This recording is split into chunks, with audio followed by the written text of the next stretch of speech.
Teresa Colon with Wounded Birds Ministry. Today we're going to be talking about thinking distortions. We're going to go through an exercise that actually helps us change our automatic thoughts, that helps us change the way that we think in certain situations when we have negative experiences.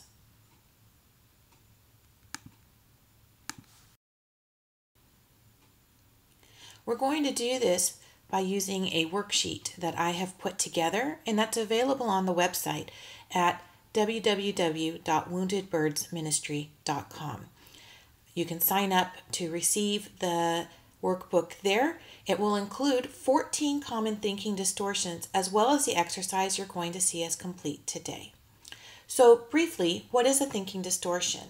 Thinking distortions are shortcuts that we develop in our brain that take our thoughts in a very specific direction. So an example of a thinking distortion situation might be we go to church, we wave to Susie, hey Susie, Susie doesn't wave back. And because we've had maybe some negative experiences in our life with friendships, our default thought might be, what did I do? What is keeping Susie from wanting to be my friend? And those are thinking distortions, because the reality is likely that Susie just didn't see us at church. But instead, we've decided that this relationship is over. So that's an example of a thinking distortion, an automatic thought that happens. And one thing that's really important about these automatic thoughts is that they're automatic. They play immediately in our head. And often, they're so ingrained in our brains that we don't even know that we have them anymore. We just accept them as truth. So if I have a project that I'm working on and somebody makes a comment about, oh, Teresa never completes anything, my default response is going to be, well, yeah, because that's who I am. And that's not true. I do complete things. This morning, I took a shower. I finished a shower. I completed something. Last night, I cooked dinner. I finished cooking dinner. I completed something. So we need to start taking a look at some of these automatic thoughts that happen in our minds and change them. And the more we do that, the better we become at having a more healthy response to some of these situations that happen. And for the most part, what this exercise is, it's about, first of all, uncovering the situations that trigger those automatic thoughts, identifying the automatic thoughts that happen, and then from there, looking at them for the truth. Is this really real? Does this story fit the facts? And then once we have determined that, we can go through and say, so what is a more realistic thought? What is a healthier thought in this situation? Okay. So we're going to go ahead and get started. And I am going to start by talking about some of the 14 most common thinking distortions. And you can see this on your screen, and this will be in the workbook that you download. We're not going to go over all these right now because I do want to keep us focused on doing the exercise, but we'll be coming back and referencing this worksheet. So these are the 14 most common thinking distortions. You can go on Google and find a lot others if you happen to think that none of these particular thinking distortions fit your situation. But I think that this will cover most of the situations that you're going to have. So it's things like overgeneralization, using the words every or never or all, either or thinking. Everything that happens is going to be either amazing or it's going to be horrid.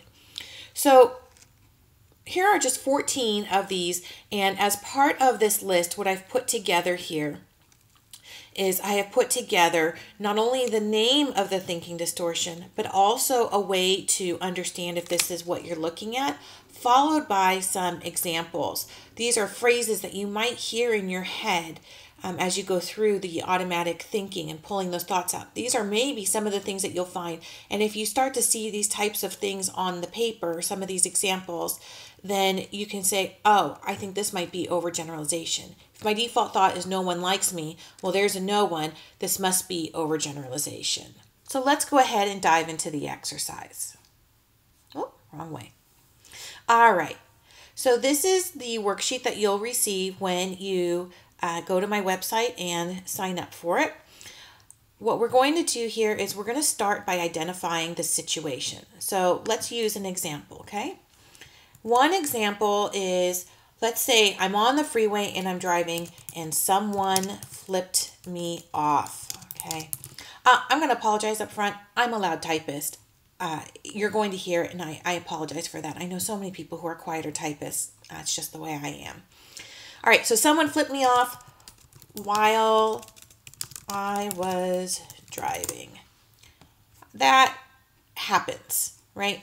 So what are some of the automatic thoughts that I may have? Well, my first thought may be, how dare he? My next thought might be to start calling him some names. Maybe I call him jerk, double jerk, okay? Then the next thought that I may have, actually, let's separate these out into individual lines so that we can tackle these one-on-one later. I knew this trip was a bad idea.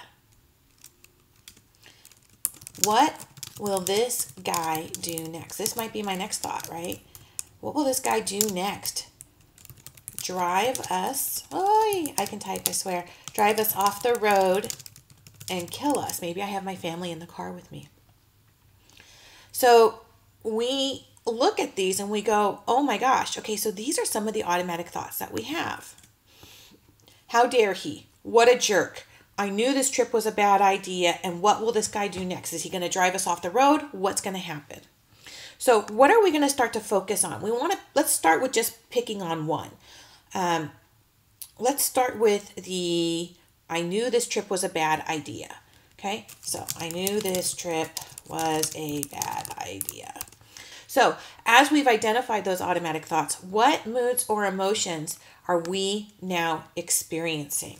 So anger is one. I knew this trip was a bad idea. What will this guy do next? Fear. That's something else we may be feeling. Frustration. Maybe we're having a tough day and this is just one more thing that's happening.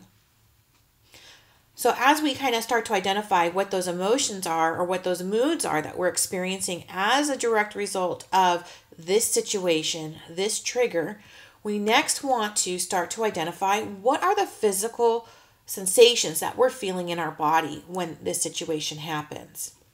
All right, so I'm feeling angry. I am probably having some heat. I'm feeling warm. Especially maybe in my face. Okay. What's something else that may be happening? My jaw is probably clenched. What else might be happening? Maybe I have a headache now. My shoulders are tight and raised. All of a sudden my shoulders were down here and now they're up here and I'm angry. Oh, my eyes squint. Right? These are all responses that happen inside our bodies when we have some of these emotions and some of these moods. And in this case, we know exactly what caused it. Someone flipped me off. Well, so this is my response, okay? And as we go through this exercise, please remember that there's no judgment along with this. We're not saying I shouldn't be angry. We're not saying I shouldn't be afraid. We're not saying I shouldn't be frustrated. We're saying this is reality. I am angry. I do feel fearful. I do have frustration.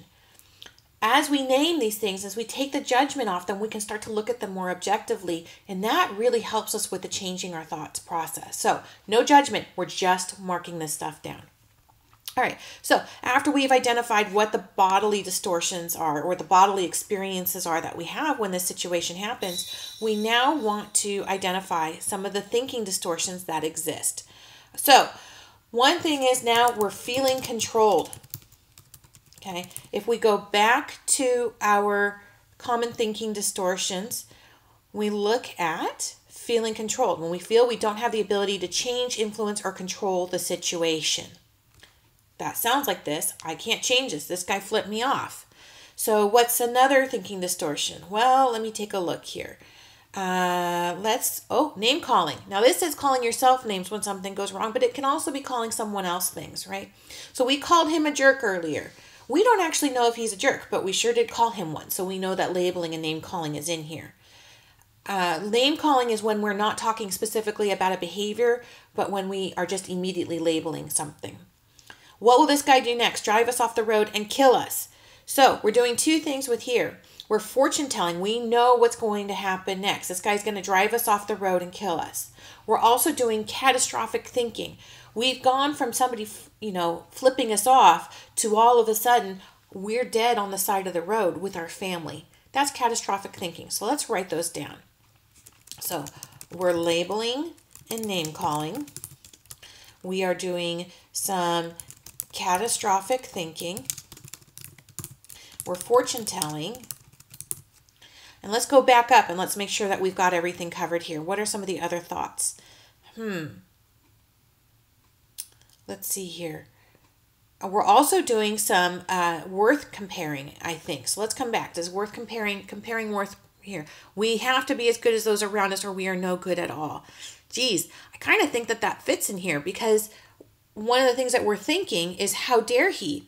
Because now we're saying I'm not as good as him. That's kind of a hidden thinking distortion that fits in there. So let's go ahead and mark that one down.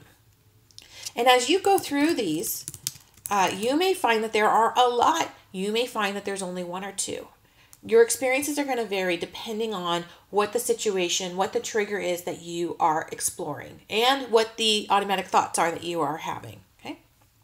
So how are these distortions correct? How can we challenge the thought? What's a different thought? Well, first of all, are we being controlled? Let's look at the facts of the situation. So if we go back, what happened right before that? I made a lane change. I forgot to check my blind spot. It could be that I cut this guy off. Oops. So does that mean that I am being controlled in this situation? I'm not being controlled. This guy is just responding to me. Maybe he is the other driver. Because let's be honest, women can flip men off. It can flip other people off too. Maybe the other driver is having a bad day. We don't know what's going on with them. The next thing we want to do is we want to take a look at all these thinking distortions. And we want to challenge them. Are they correct? What are the facts of the situation? And if they're not correct, if we can successfully challenge them, then we want to say, well, what's a different thought? What's a more accurate way to look at this situation? So when we talk about this driver flipping us off, right, and it could be a female, let's just acknowledge females, flip other people off too, right? So what we may want to do is we might want to kind of think back. Well, what happened maybe right before that? Well, I made a lane change. And, I forgot to check my blind spot. I probably cut this guy off. Probably upset. For a very legitimate reason. Does that mean that flipping me off was the right answer? Not necessarily, but there we go. So maybe this is the facts of the situation. Or it could be that I was driving below the speed limit, right? That tends to frustrate people. So let's look at the facts. What really happened in this situation? And it could be that there were a number of things. Maybe this morning, my wife yelled at me. The kids forgot their shoes, so we had to go back. So maybe there's a lot of things that happened that led up to this individual trigger, but getting flipped off was just the last thing that you could handle. So let's go through. Let's figure out what the story is, and then let's look at the facts. And let's see if the story fits the facts, okay? So now as we go through this, we can start to challenge these thoughts, right? So now we're saying, all right, what were our thoughts? All right, how dare he? What a jerk. Okay, so what a jerk. Do we actually know this person? I don't know this person. So let's come on back down. I don't know. We're going to call him a him for this exercise. I don't know him. Maybe he's really nice. Maybe he's having a bad day too, okay? So we start to look at these things and we start to say, well, is this thought accurate? Just because it feels true, does that make it true? I knew this trip was a bad idea. We're not even at our destination yet. We don't know what's going to happen yet. So did I really know this trip was going to be a bad idea? the trip isn't even completed yet. We may still have a really nice time. Maybe something will even happen that makes this entire trip a fantastic experience. And this is just a blip on the radar of the entire experience. So what's another thought we have? What will this guy do next? Drive us off the road and kill us? What's the likelihood that that's going to happen, right? So he's probably not going to do anything more. He was probably just venting. And let's just acknowledge, right? There's some mind reading in this last statement. I will own that up front, right? So, but even with this mind reading, we're also putting it back into perspective. What's the likely response? So we go back to the catastrophic thinking. That was a worst case scenario, the worst possible likelihood. Now we're backing this up and we're going, what's a more likely answer to this situation? He's probably not going to do anything more. He's probably just venting. Maybe he's having a bad day and this was just what he needed to do. Okay. So as we start to challenge these thoughts, we can put these things back into our brains. We've said, oh, this situation is not what I perceived it to be. That's fantastic. And as we start to have those realizations, what we discover is that our emotions change because our thoughts have changed and then our bodies have changed. So now that we know that we're probably safe, this guy is probably just having a bad day, or we did something that really set him off, and legitimately this is somebody who is angry. And we don't know that this trip isn't going to be a disaster. It could still be really fantastic. So how are we feeling as we go through that? I don't know about you, but when I'm in those situations, I feel relief. It's going to be okay, right? And I might even be feeling happy. You know what? I'm okay. My wife is okay. My family is okay. This is wonderful. We're going to be all right. I'm happy. My family is safe. I could be feeling safe. That's just not something I was feeling before. Now I feel safe. So go through and let's start to identify the things that we feel now with these new thoughts. And when that happens, as we know these new emotions, as we recognize these new emotions, as we put these new thoughts into our heads, we know our body changes. What are some of the ways our bodies change? I'll tell you what, just going through this exercise, when we were talking about how frustrated and angry we were, honestly, my shoulders went up and got tight. Now my shoulders are back and released. Shoulders are back and released. And you know what? My jaw's not tight. My headache is going away all of a sudden. We can go through, and not only do we want to take a look and see if these are gone. Yeah, man, I'm probably not squinting my eyes anymore. I don't know what squinting is, but this is not what I'm talking about. All right, so we're not squinting our eyes, but there could be other things that happen with us. So maybe we feel the stomach ache that we had this morning before this even happened is gone. Maybe there are other changes that are happening inside our bodies that we want to be aware of. As I first started going through this exercise, one of the things that I became aware of is that this gets tight. But I didn't know that this was tight until it wasn't tight anymore. That's interesting, right? So let's pay attention to all the body sensations that we're having. Maybe we're breathing differently now. Maybe we're having a deeper breaths and it's easier and we feel better. Let's just pay attention to all those different sensations that are happening in our body, and let's be clear and let's name them. So what do we do from here? Well, the next time somebody flips us off, we've already kind of got a new script that we've written. We may not jump straight to these automatic thoughts. We may instead go, I've been in this situation before, and in all likelihood, maybe I did something wrong. Maybe they're having a bad day. Maybe they're just venting. Maybe there's all these other things. I'm probably still safe. So we have a new script that we're writing. But here's the thing. It doesn't always take place on the first experience. Sometimes it takes 2 or 3 or 4 of these experiences. If you get flipped off every day, I would print out this worksheet and I would keep it in the car with you.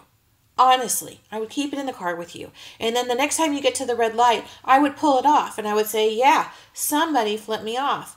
These are the same automatic thoughts I had, or these are the new automatic thoughts I had. And did I feel these exact same emotions again? Were they as intense as they were last time?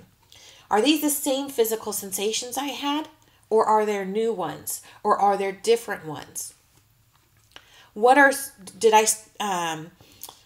If I think about these challenges, do those apply to this situation also? If so, look, I've already written down how I can challenge these thoughts. If I'm having the exact same thoughts all over again, then I can say, you know what, I don't know him. Maybe he's really nice. Maybe he's having a bad day. I'm probably safe. We know that we can go to those things and we can start to feel those sensations all over again. This can be a great thing, especially in a situation like this where you know it's going to happen, you know it's going to happen often, to keep it right there with you, where you can make notes or where you can just read it over and get yourself back into that mindset. The truth is that the closer we can do these exercises to when the trigger happened, the more effective the rewiring is in that moment. That's not to say, though, some of these situations are so charged, the emotions are so high that we simply can't face it in that moment. So in those situations, what we want to do is we kind of want to wait until we're generally calmed down, and then we'll come back and we'll take a look at it from that perspective. And the other thing is that sometimes we don't make our way through these entire exercises the first time. Sometimes it takes us 2 or 3 attempts to complete this. So I have been through some situations where the emotions were so intense that just writing down the trigger brought everything back so strongly that I was crying. I couldn't continue with the exercise. I needed a break. And I came back to it a day or 2 later. Then I started going through, okay, this is the trigger. What are some of the thoughts that happen in my head? What are some of the emotions that I'm feeling? What were some of the body sensations? And we don't have to do everything 100% in order. Sometimes for me, the easiest thing isn't to go and identify these automatic thoughts. Sometimes that's not where I can go right away. Sometimes I just have to start with the emotions. Sometimes I just start with the physical sensations. As we start to know our bodies and as we start to know our emotions better, we realize that those sometimes tell us that something happened that triggered that experience. So as I have been going through these CBT, thinking distortion exercises, what has happened for me, every so often I find myself just kind of touching here. And when that happens, I know I'm feeling vulnerable. Or I'll find myself and I'll sit on my hands. I am anxious. I am uncomfortable. I'm feeling emotionally exposed and I don't like it. Those are things I did not know about myself before I started going through some of these thinking distortions. I had to start to identify how my body responded to situations. I've worked with other people, when they're anxious, their hands go numb. And they don't always know that they're anxious. So when their hands go numb, now they know, oh, something happened and I need to pay attention to this. How am I feeling in this moment? I wonder what caused me to feel this way. And you can kind of backtrack a little bit and you go, oh, you know what?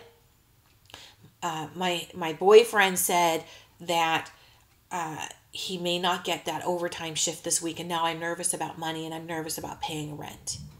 So it all kind of feeds into itself, and you start where you need to start. You can either start off by knowing the situation. You can start off by identifying, how you're feeling or what the physical sensations are in your body, or you can just say, oh, I know this thought. I know I'm having this thought again.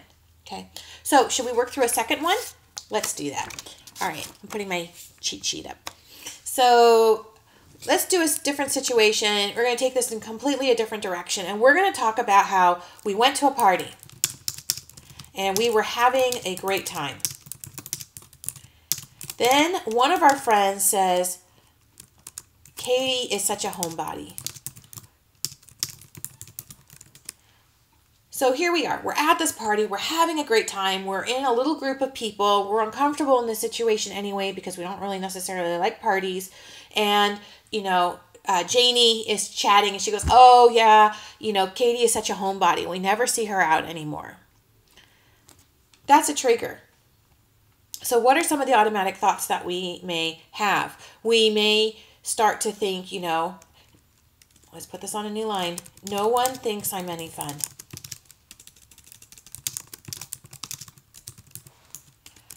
I'm so unlovable. I'm such a homebody that I'm unlovable. I will never be invited out again. And watch for that word unlovable. Sometimes it's hidden. I'll never be invited out again.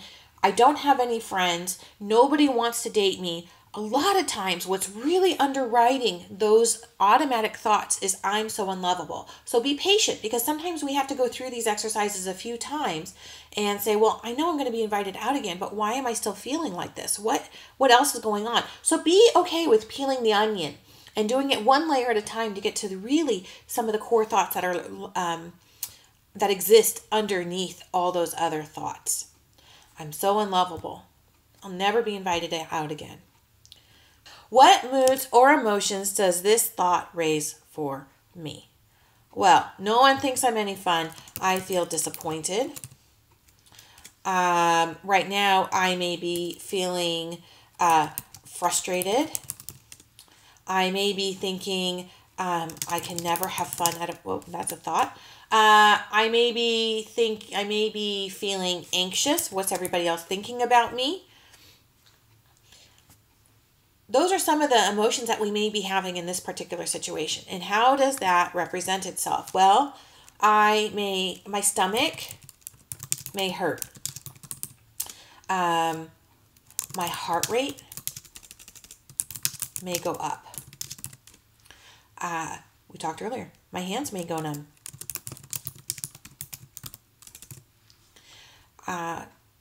What are some of the other things that you may be feeling in this moment? As we go through this exercise, go ahead and write these down for yourself too. What are some things that you might be feeling in these situations? So now we go through, okay, what are the thinking distortions in this situation? Well, let's go back to our worksheet, to our list. Let's see here. Well, there's overgeneralization. Every, never, all, none, no, everyone, nobody. Let's take a look. Does that fit any of these automatic thoughts? Yeah, no one thinks I'm any fun. So we're overgeneralizing. What else? No one thinks I'm going to be any fun. Nobody thinks I'm any fun. Let's see what else we have here. We're mind reading. We know what they think, even though they haven't said it. So let's go back to our worksheet, and we're mind reading. What else might be happening here?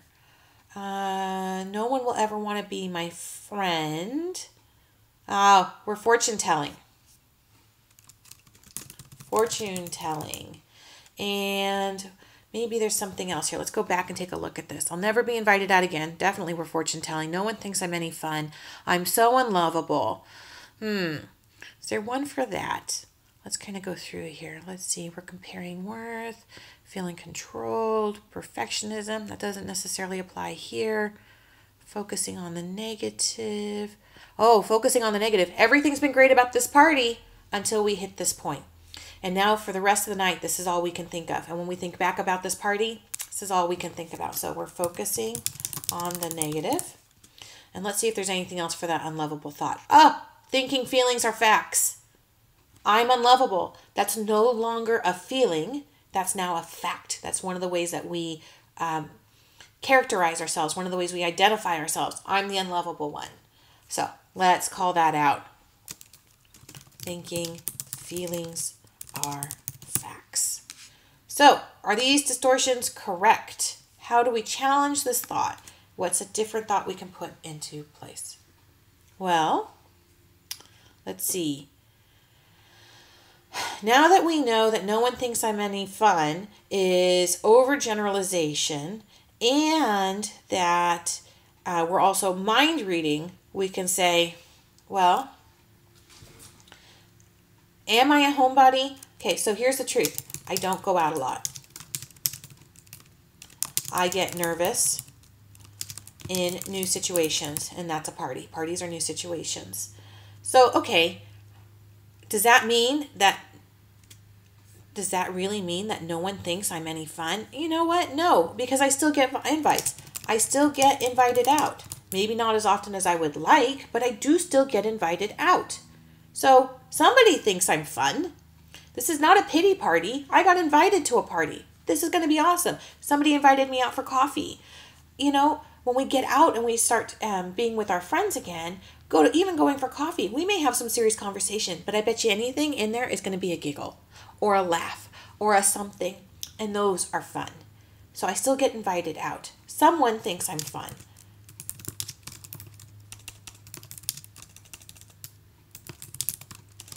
I don't know why I'm all of a sudden can't type. Someone thinks I'm fun. And it was probably Julie who said this. So Julie, who is the one who invited me, thinks I'm fun. Otherwise, she wouldn't have bothered to invite me, right? All right, let's see. What was another thought that we have? I'm so unlovable, I'll never be invited out again. Okay, so I'm so unlovable. I am lovable. God loves me. My friends wouldn't invite me out if they didn't love me. So my friends love me. And I may not have met my, special someone at this point, but I'm lovable. Somebody is going to find me at some point, right? So now we start looking at this. We go, instead of saying nobody's ever going to want to hang out with me again, all of a sudden we're saying, I still get invited out. Someone thinks I'm fun. Julie probably thinks I'm fun and I'm lovable. God loves me, therefore I'm lovable. God doesn't make mistakes. Let's put that in there. God doesn't make mistakes. Everything he does is perfection. So if God doesn't make mistakes, God loves me. I am therefore lovable. All right, now that we've challenged it, how are we feeling? Are we still feeling disappointed, frustrated, and anxious? I doubt it. For me, my default response to all these situations is relief. Then I might actually be feeling excited. I'm going to get invited out again. I don't know where. I don't know for what, but I'll get invited out again. I wonder what that's going to be. Now I'm looking forward to that. I can probably, with that relief, I can start to enjoy myself at the party again. Woohoo! That's awesome. So I may even be feeling happy or even joyous. There are some other emotions that start running through my body. My mood shifts. All right. Now, how does my body feel? Well, what were some of the things we were feeling before? Our stomach was hurting. Our heart rate went up. And our hands went numb. I bet you anything, I have feeling in my hands again. My heart rate is normalizing. And my stomach doesn't hurt. These are all great things. And like we talked about in the last example, it may not just be these things. We may find all of a sudden that, oh, my shoulders dropped. And that wasn't even an original symptom. I didn't even know I was feeling that. I'm feeling way more relaxed now. That's fantastic. So these are just some ways to go through this exercise. As we go through this, we just want to remember that what we're doing as we go through this worksheet is we are working to identify what caused the change in moods and emotions, what those moods and emotions are, the automatic thoughts that are associated with this particular situation, and how our body reflects those changes. Then after we do that, we identify what these thinking distortions are. Where is our thinking going off track here? We look at the facts and we start to say, well, does this thought match this fact? And the truth is no, in most cases.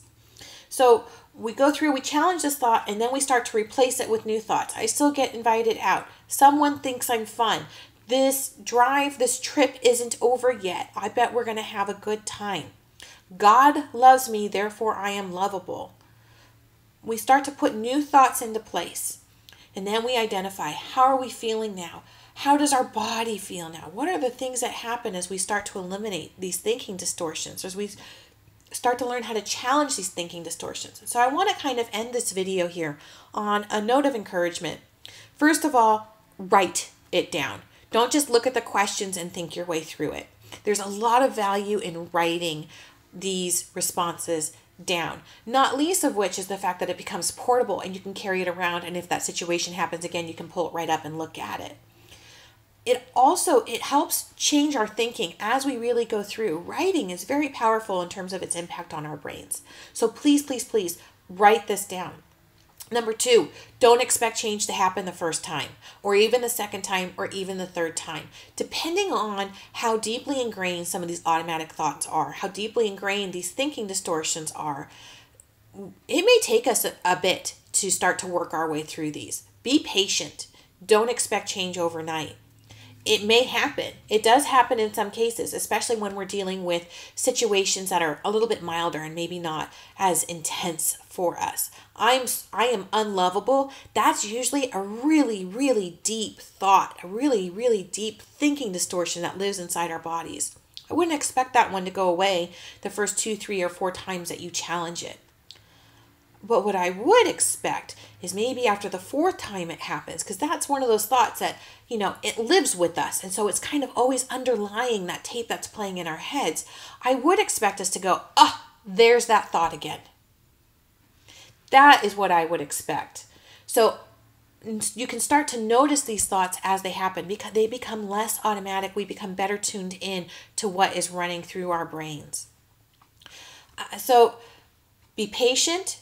Don't expect change overnight, although it can happen. Write this down and take breaks as you do it if you need to. I think those are the 4 key points that I really wanted to make with this video. I feel like there's one more hiding in there. Do it. Do this exercise, and don't just do it for one situation.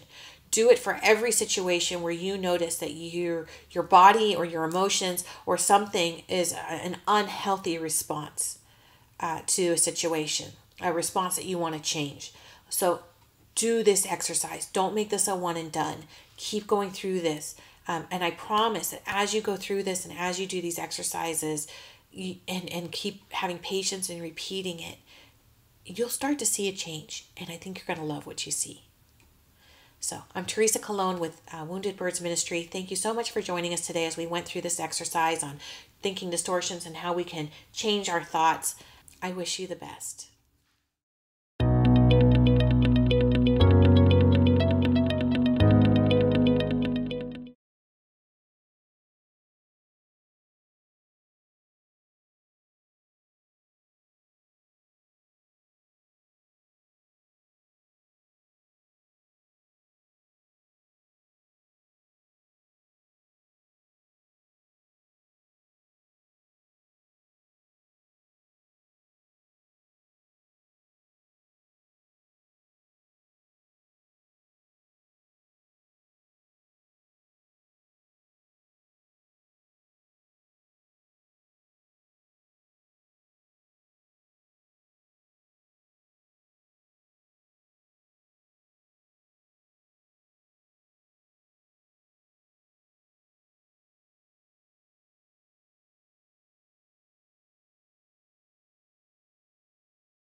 I wish you the best.